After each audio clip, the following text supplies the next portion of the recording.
Le agradezco a Grace Fernández Morán, vocera del Movimiento por Nuestros Desaparecidos en México, que nos acepte una conversación esta tarde. Grace, ¿cómo está? Muy buenas tardes. Muy buenas tardes, gracias por la invitación. Grace, ¿qué tan probable es en México que una persona desaparecida sea hallada viva o muerta? Pues muy poco probable, lamentablemente. Si tú vas a ver el Registro Nacional de Personas Desaparecidas, fuera de disminuir o incrementar el número de personas localizadas, lo que sucede es que hay más personas desaparecidas. Y esto pues no tiene más que un trasfondo de impunidad y corrupción, ¿no? El hecho de que no puedan ser capaces las autoridades de evitar que te desaparezcan y de encontrarte, no habla más que de esas dos cosas, ¿no? Sí, Grace Fernández Morán, improbable entonces que una persona desaparecida sea encontrada, y aquellos que son encontrados y no identificados y van a las fosas comunes, esa es otra historia importante que debemos contar, que en México aún estamos en pañales para la identificación y el cruce de información genética. Sí, mira, al día de hoy, al menos el movimiento el año pasado sacó un informe sobre la crisis forense en donde cuantificamos aproximadamente más de 52,000 cuerpos en posesión de las fiscalías, es decir, pueden estar en las fosas comunes o dentro de las instalaciones de los servicios médicos forenses. Eso habla de que no hay capacidad, pero de infraestructura, ni de personal, ni de tecnología, ni mucho menos de recursos financieros para este tema, ¿no? Por ello, la importancia del mecanismo extraordinario de identificación forense, que ya empezó a trabajar, que ya tiene su grupo coordinador, que ya tiene un presupuesto y que busca atraer talento pues internacional. No nos va a quedar de otra más que buscar forenses por todo el mundo para que vengan a apoyar a esta gran crisis, ¿no? Pero eso no resta que siga siendo responsabilidad de los servicios médicos forenses el evitar que siga incrementando este gran rezago, ¿no? Sí, porque en México es más eficiente la sociedad civil organizada. Entendamos la sociedad civil organizada como los colectivos de búsqueda de personas desaparecidas, fundamentalmente integrada por mujeres en varias partes del país. Son más efectivos estos colectivos para encontrar personas desaparecidas. Bueno, una situación es encontrar desaparecidos y otra identificarlos, pero para encontrar fosas clandestinas, encontrar personas enterradas, personas calcinadas, cementerios clandestinos. Acaba el colectivo Madres Buscadoras de Sonora encontrar un cementerio clandestino en el municipio de Santana, e inclusive fueron amenazadas antes de llegar a ese sitio. En fin, ¿por qué es más eficiente, por qué son más eficientes los colectivos que la propia autoridad, que las fiscalías estatales? Pues mira, como les he dicho a diversos gobiernos, es por dos cuestiones. Número uno es querer. Nosotros los buscamos porque amamos a nuestros familiares y queremos recuperarlos. Y la otra es, perdón por la palabra, pero es cuestión de huevos. O sea, tener ese valor de enfrentarte a lo que sea. Y vamos, las amenazas, los asesinatos, las agresiones a los colectivos, es una muestra de que las madres, las hijas, las esposas, las hermanas dejaron el miedo en casa para salir a buscar a sus familiares, y lamentablemente pues siguen subsidiando el trabajo del Estado, que fuera de hacer lo que le corresponde, pues cuando llegan los grupos criminales son los primeros que se esconden, ¿no? Entendible que no les pagan lo suficiente, pero pues esa es su chamba y eso es lo que se supone que deberían de hacer. Y entonces te preguntas, ¿es solamente cuestión de miedo o es un involucramiento tal que prefieren parecer inútiles y omisos a tener que dar resultado y entonces mostrar que hay una macrocriminalidad que es la que está operando en el país, ¿no? Sí, el otro punto son las amenazas. Ya ha ocurrido al menos un asesinato de una integrante de un colectivo, y además amenazas que han recibido algunas líderes, algunas integrantes de estos colectivos. E inclusive, bueno, veíamos a principios del año este video donde una madre buscadora le pedía tregua a los narcos, le pedía le pedía a los narcos, a los capos de la droga en el noroeste del país, que les dejaran buscar a sus desaparecidos, que no se metieran con ellas, con ellos. El otro punto son las amenazas. Hubo unas amenazas este fin de semana, por ejemplo, el colectivo en Santa Ana. Sí, y también hubo agresiones por parte de la Fiscalía de Guanajuato a 2 colectivos en el estado, y ahí es en donde nos preocupa que el mecanismo de protección a periodistas y defensores no hace absolutamente nada. Básicamente tienes que esperar a que intenten matarte o a que te maten para que entonces tu familia pueda ingresar al mecanismo, ¿no? Y volvemos al tema de, lamentablemente, las familias se tienen que acercar a estos grupos criminales porque son... O sea, el territorio nacional es inmenso, sin información que te delimite dónde buscar, es imposible encontrarlos. Entonces, para las familias, la información que reciben de los propios miembros de los grupos criminales es fundamental para poder encontrar las fosas, ¿no? Pero pues es un riesgo y lamentablemente, insisto, las autoridades únicamente acompañan ya cuando las familias hicieron la investigación, hicieron el mapeo, hicieron la prospección de aquí es en donde debe estar la fosa, vamos a empezar a excavar. Incluso hay quienes empiezan a hacer las excavaciones para comprobar que ahí a determinada profundidad hay cuerpos enterrados, cuando debiera de ser por lo menos un trabajo coordinado con las autoridades que les garantice su seguridad y su integridad. Y más allá, o sea, sí, no es un tema de que nada más cuando van al lugar, es cuando están en sus hogares, que es cuando prioritariamente o mayoritariamente son atacadas, ¿no? Con este afán de que dejen de buscar. Sí, hay una estructura nacional burocrática, las comisiones estatales de búsqueda, hay la Comisión Nacional de Búsqueda de Personas Desaparecidas, pero particularmente las estatales, ¿están funcionando, están operando, tienen presupuesto? ¿Han apoyado a los colectivos de búsqueda, las comisiones estatales de búsqueda de personas desaparecidas?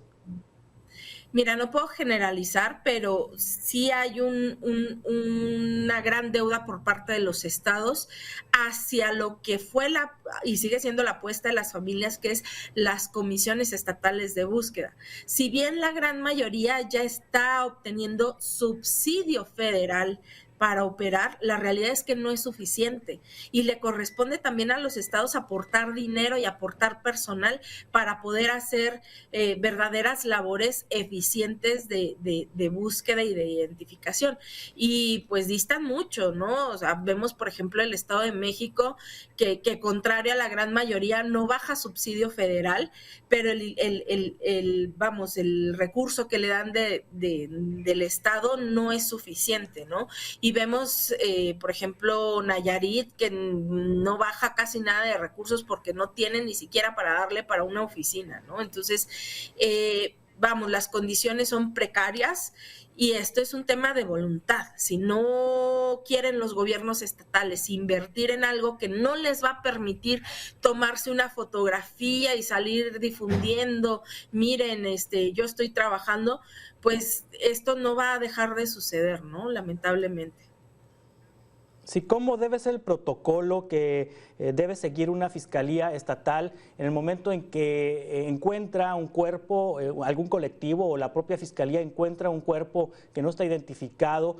¿Cómo debe ser el protocolo? ¿Cómo es que reúnen los datos? ¿Dónde se colocan esos datos? ¿Dónde se consultan esos datos? ¿Qué es lo ideal? ¿Qué es lo que debiera tener cada fiscalía? Mira, para empezar tendrían que estar o insertas en una carpeta de investigación o abrirse una carpeta de investigación por el propio predio, y lo más importante, tendría que haber un resguardo del lugar, porque el hecho de que las familias lo hayan localizado no quiere decir que no vayan a regresar los grupos criminales con este gran poder económico que tienen a sacar los cuerpos, en lo que la fiscalía hace el procedimiento tanto con el juez para determinar las medidas cautelares del lugar como para poder otorgar las diligencias de excavación, ¿no? Entonces, el tiempo en que suceden estas actividades puede tardar hasta 10 días, ¿no? Y 10 días sabemos hoy en día que es una oportunidad para los grupos criminales para volver a desaparecer ahora los cuerpos de las personas que están fallecidas y que se tienen que recuperar, ¿no? Entonces, ahí la importancia de la coordinación interinstitucional, porque a final de cuentas la Fiscalía te va a decir, para 3 policías ministeriales que tengo, pero pueden pedir colaboración con Guardia Nacional para que puedan resguardar el lugar y garantizar que van a poder hacer los trabajos y recuperar a las personas en situación forense, ¿no? Sí, ¿hay algún Banco Nacional de Datos de personas desaparecidas y de cuerpos que no están identificados, Grace? Porque, bueno, ocurre que un familiar de algún desaparecido acude a una fiscalía y entonces en muchos casos les entregan folders llenos de fotos o carpetas de papel o con papel y a donde hay fotografías de huesos, fotografías de restos de ropa, fotografías con indicios de quiénes pudieran ser esas personas que están en esas imágenes, pero lo deseable sería que esa información se pudiera compartir en todo el país y no únicamente fuera de uso exclusivo de una fiscalía. Exactamente, mira, la ley general que se promulgó en el 2018 obligaba a la Fiscalía, bueno, obliga a la Fiscalía General a crear tanto el Banco Nacional Forense, que es el que tendría que resguardar los datos del Servicio Médico Forense, como el Banco Nacional de ADN, pero también el el Registro Nacional de Fosas. Este último, digamos que la Comisión Nacional de Búsqueda, al tener esta cercanía con las comisiones estatales y los colectivos, ya tienen un registro, ¿no? Pero no tiene todas las fosas que han aparecido, ni tiene la capacidad de todas las que van apareciendo, porque si la Fiscalía es la única que está interviniendo, puede ser que no les comparta información. Por otro lado, el registro forense, el Estado de Jalisco, el Instituto de Ciencias Forenses de Jalisco, es el único que tiene una plataforma en donde puedes ingresar a buscar dentro de las fotografías que van subiendo de los cuerpos que van recibiendo y procesando para que busques a tu familiar. La Fiscalía General de la República está trabajando en una plataforma, sí, a nivel nacional, pero justo lo que desde las familias hemos, o por lo menos desde mi colectivo, hemos estado impulsando es el cuidado que debe de tener, porque decías tú, les entregan las carpetas. Si tú logras identificar, digamos, yo me pongo a buscar entre las 10, 20, 50,000 fotografías que va a tener esa plataforma y logro identificar algún rasgo característico individualizante de mi hermano, nadie me garantiza que pueda tener acceso a dónde quedó el cuerpo de mi hermano. Porque entre la información forense y la disposición final del cuerpo hay una brecha muy grande que no hemos podido cerrar porque pierden ese control. Entonces lo que decíamos es, ¿por qué someter a las familias a este desgaste emocional cuando es trabajo de las fiscalías? Entre ellos tendrían que tener estos cruces de sistemas de las características individualizantes de los desaparecidos de Coahuila, por ejemplo, con los de Jalisco, y entonces que sistemáticamente se puedan hacer confrontas masivas y que puedan salir resultados. Oye, yo tengo un masculino de más o menos tanta edad que me llegó en tal fecha y que tiene este tatuaje, que coincide con este desaparecido que tienes tú. Ese es el deber ser, pero requiere de mucho dinero, requiere de mucho tiempo y sobre todo requiere de voluntad, que es la que no tienen, ¿no? Insisto, sí. Hay muchas cosas que se pueden hacer, pero sin una verdadera voluntad política, difícil. Sí, finalmente, Grace Fernández Morán, ¿cuál debiera ser el protocolo para un cuerpo no identificado que esté en una fosa común? Es decir, ¿dónde debe quedar resguardada esa información y cómo saber dónde están esos cuerpos no identificados o que no están cruzados pues con familiares y que pudieran ser recuperados en este momento? Sí, mira, justamente la Cruz Roja Internacional ha hecho trabajo en diversos estados para homologar la información que tienen que recuperar los médicos forenses, ¿no? Tanto le llaman procesamiento, pero es el análisis del cuerpo, la necropsia de ley que les tienen que realizar, que hoy en día, te puedo decir, no todas las fiscalías lo están haciendo. Eso tiene que quedar constituido en una carpeta, ¿no? Con toda la información que el cuerpo puede proveer para la investigación. Entonces, cuando se lleva a los panteones, ya muchos estados tienen lo que se llama panteón ministerial, que es una porción de los cementerios que está dispuesta única y exclusivamente para los no identificados, porque si no quedan mezclados entre las gavetas de los particulares y vamos, se pierde el control de dónde está la fosa común que utilizó el Estado. Entonces, el ideal es tener un panteón exclusivo que pueda ser controlado en los lugares específicos de inhumación.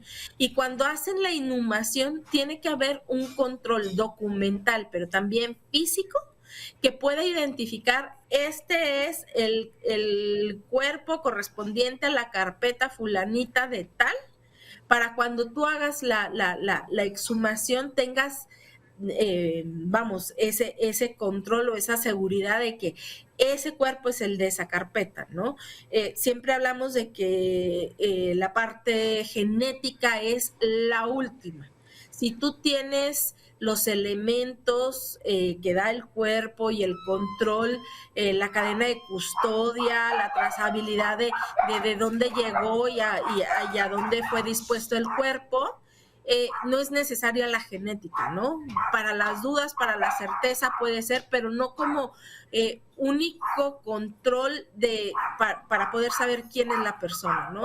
Entre otras muchas cosas que puede haber para que haya certeza, ¿no? Sí, lamentablemente la realidad en México es que no únicamente las mujeres, porque son fundamentalmente mujeres en los colectivos, buscan a sus desaparecidos y los hallan y hallan los cuerpos. También tienen que ir a la fosa común a excavar. Conozco el testimonio de una mujer que logró identificar después de mucho esfuerzo a su ser querido y estaba en una fosa común revuelto con otros cuerpos. Y ahí andaba la mujer, ella sacando los huesos con sus propias manos. Y para saber si eran los huesos de su hijo, pues tendrían que haber hecho otros estudios. En fin, Grace Fernández, muchas gracias. Estamos en contacto. Gracias a ti, Carlos. Buena tarde.